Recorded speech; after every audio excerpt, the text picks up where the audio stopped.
प्यारे मसीह विश्वासियों, जय यीशु की। प्रस्तुत है 1 फरवरी 2021 का बाइबल पाठ। पहला पाठ इब्रानियों के नाम पत्र अध्याय 11 पद संख्याएँ 32 से 40 तक से लिया गया है। मैं और क्या कहूँ?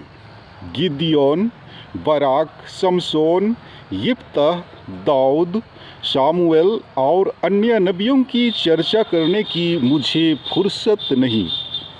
उन्होंने अपने विश्वास द्वारा राज्यों को अपने अधीन कर लिया, न्याय का पालन किया, प्रतिज्ञाओं का फल पाया, सिंहों का मुंह बंद किया और प्रज्वलित आग बुझाई। वे तलवार की धार से बच गए और दुर्बल होने पर भी शक्तिशाली बन गए। उन्होंने युद्ध में वीरता का प्रदर्शन किया और विदेशी सेनाओं को भगा दिया। स्त्रियों ने अपने पुनर्जीवित मृतकों को फिर प्राप्त किया। कुछ लोग यंत्रणा सहकर मर गए और वे उससे इसलिए छुटकारा नहीं चाहते थे कि उन्हें श्रेष्ठतर पुनरुत्थान प्राप्त हो।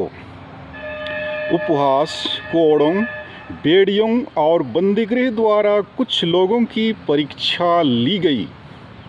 कुछ लोग पत्थरों से मारे गए, कुछ आरे से चीर दिए गए और कुछ तलवार के घाट उतारे गए। कुछ लोग दरिद्रता, अत्याचार और उत्पीड़न के शिकार बनकर भेड़ों और बकरियों की खाल ओढ़े इधर उधर भटकते रहे। संसार उनके योग्य नहीं था। उन्हें उजाड़ स्थानों, पहाड़ी प्रदेशों, गुफाओं और धरती के गड्ढों की शरण लेनी पड़ी। वे सभी अपने विश्वास के कारण ईश्वर के कृपा पात्र बन गए, फिर भी उन्हें प्रतिज्ञा का फल प्राप्त नहीं हुआ, क्योंकि ईश्वर ने हमको दृष्टि में रखकर एक श्रेष्ठतर योजना बनाई थी। वह चाहता था कि वे हमारे साथ ही पूर्णता तक पहुँचें। यह प्रभु की वाणी है। आज का सुसमाचार पाठ संत मार्कुस के अनुसार अध्याय 5 पद संख्याएँ 1 से 20 तक से लिया गया है। वे समुद्र के उस पार गेरासेनियों के प्रदेश पहुँचे। ईसा ज्यों ही नाव से उतरे, एक अपदूतग्रस्त मनुष्य मकबरों से निकलकर उनके पास आया। वह मकबरों में रहा करता था। अब कोई उसे जंजीर से भी नहीं बांध पाता था, क्योंकि वह बारंबार बेड़ियों और जंजीरों से बांधा गया था। किंतु उसने जंजीरों को तोड़ डाला और बेड़ियों को टुकड़े टुकड़े कर दिया था। उसे कोई भी वश में नहीं रख पाता था। वह दिन रात निरंतर मकबरों में और पहाड़ों पर चिल्लाता और पत्थरों से अपने को घायल करता था। वह ईसा को दूर से देखकर दौड़ता हुआ आया और उन्हें दंडवत कर ऊंचे स्वर से चिल्लाया, ईसा, सर्वोच्च ईश्वर के पुत्र, मुझसे आपको क्या? ईश्वर के नाम पर प्रार्थना है, मुझे ना सताइए। क्योंकि ईसा उससे कह रहे थे, अशुद्ध आत्मा, इस मनुष्य से निकल जा। ईसा ने उससे पूछा, तेरा नाम क्या है? उसने उत्तर दिया, मेरा नाम सेना है, क्योंकि हम बहुत हैं। और वह ईश्वर से बहुत अनुनय विनय करता रहा कि हमें इस प्रदेश से नहीं निकालिए। वहाँ पहाड़ी पर सुअरों का एक बड़ा झुंड चर रहा था। अपदूतों ने यह कहते हुए ईसा से प्रार्थना की, हमें सुअरों में भेज दीजिए, हमें उनमें घुसने दीजिए। ईसा ने अनुमति दे दी। तब अपदूत उस मनुष्य से निकलकर सुअरों में जा घुसे और लगभग 2000 का वह झुंड तेजी से ढाल पर से समुद्र में कूद पड़ा और उसमें डूबकर मर गया। सूअर चराने वाले भाग गए। उन्होंने नगर और बस्तियों में इसकी खबर फैला दी। लोग यह सब देखने निकले। वे ईसा के पास आए और यह देखकर भयभीत हो गए कि वह अपदूतग्रस्त, जिसमें पहले अपदूतों की सेना थी, कपड़े पहने शांत भाव से बैठा हुआ है। जिन्होंने यह सब अपनी आँखों से देखा था, उन्होंने लोगों को बताया कि अपदूतग्रस्त के साथ क्या हुआ और सूअरों पर क्या क्या बीती।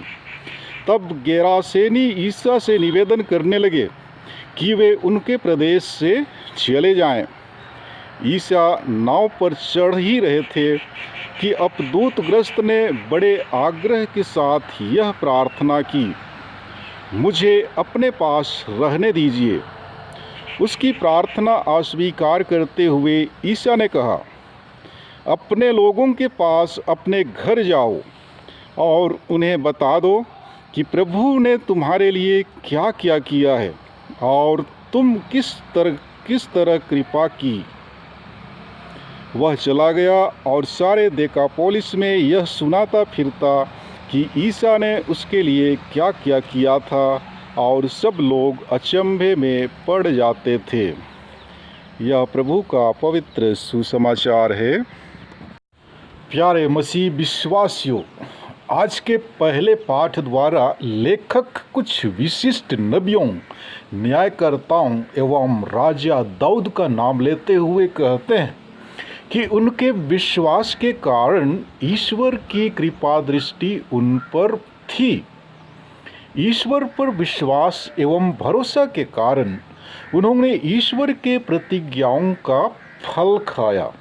और हम यह भी जानते हैं कि जब तक वे ईश्वर की इच्छा के अनुसार कार्य किए, ईश्वर की कृपा उनके साथ थी।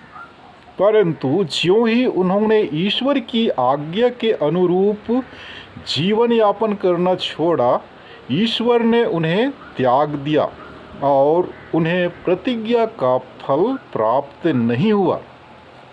अतः लेखक चाहते हैं कि हम ईश्वर पर भरोसा रखें और उनके इच्छा के अनुरूप जीवन यापन करने की कोशिश करें।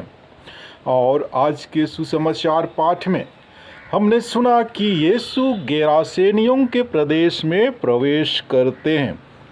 सुसमाचार पाठ के इस अंश में सूअरों का दृश्य दिखाया गया है। सूअरों की उपस्थिति इस बात की ओर संकेत करता है कि गेरासीन गैर यहूदी इलाका था, क्योंकि यहूदी सूअर को अशुद्ध मानते थे। पाठ के अनुसार वहां पहुंचने पर ईसा का मुठभेड़ एक ऐसे व्यक्ति से होता है जो अपदूतग्रस्त था और कब्रिस्तान में रहता था।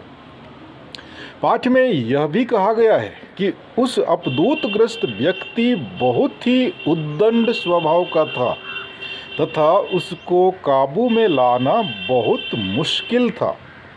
परंतु वह स्वयं यीशु के पास आकर उसे दंडवत करते हुए अनुनय विनय करता है। वह ईसा से आग्रह करता है कि उसे प्रताड़ित ना करे, क्योंकि अपदूत यीशु के बारे में अच्छी तरह से जानते थे कि वो कौन है। वे ये भी जानते थे कि यीशु इस दुनिया में अपदूतों का नाश करने के लिए आए हैं। प्यारे विश्वासियों, जब प्रभु ने अपदूत को सूअरों में घुसने की अनुमति दे दी, तब अपदूत उस मनुष्य से निकलकर सूअरों में जा घुसे और लगभग 2000 सूअरों का वह झुंड तेजी से ढाल पर से समुद्र में कूद पड़ा और सभी सूअर मर गए। इस तरह 2000 सूअरों के नुकसान को देखकर लोगों से सहा ना गया और वे यीशु से आग्रह करने लगे कि वे उनके बीच से शीघ्र चले जाएं, ताकि ऐसी घटना दोबारा न घटे। गैर यहूदियों के दिनचर्या पर बाधा डालना यीशु के लिए खतरा जरूर था, किंतु उनके इस कार्य का मूल उद्देश्य था उस आदमी को बचाना, क्योंकि हम जानते हैं कि ईश्वर ने मनुष्य को अपने ही प्रतिरूप में बनाया है और उस सुंदर शरीर को अपदूत नष्ट कर रहा था। प्रभु द्वारा उस व्यक्ति को चंगाई प्रदान करना अपदूत के विश्वास के कारण नहीं, बल्कि ईश्वर की कृपा और करुणा के कारण ऐसा हो पाता है। जी हाँ प्यारे विश्वासियों, ईश्वर प्रेम है, दया एवं करुणा से भरपूर है। अतः ख्रिस्तीय होने के नाते हमें भी प्रभु के समान दयालु बनकर एक दूसरे की सहयोग के लिए आगे आने की आवश्यकता है। विशेषकर ऐसे लोगों के प्रति दया दिखाना जिनका दिमागी हालत ठीक ना होने के कारण इधर उधर भटकते हैं। दिमागी हालत ठीक ना होने के कारण वे अपने ही सुंदर शरीर को हानि पहुंचाते हैं। भूख लगने पर जो भी मिला उठा के खाते हैं। कभी कभी ऐसा दृश्य देखने को मिलते हैं कि बेचारे सड़े गले चीज़ों को भी बड़े प्यार से खाते हैं। जी हाँ प्यारे मसीह विश्वासियों, हम उनका इलाज तो करा नहीं सकते हैं और उनके नज़दीक भी नहीं जा सकते हैं, क्योंकि ऐसे लोग बड़े ही खतरनाक एवं उद्दंड स्वभाव के रहते हैं। अतः हम अपने प्रेमी पिता से ऐसे लोगों के लिए प्रार्थना करें कि ईश्वर उन्हें चंगाई प्रदान करे, ताकि वे भी समाज में इज्जत के साथ जीवन यापन कर सकें। आमीन।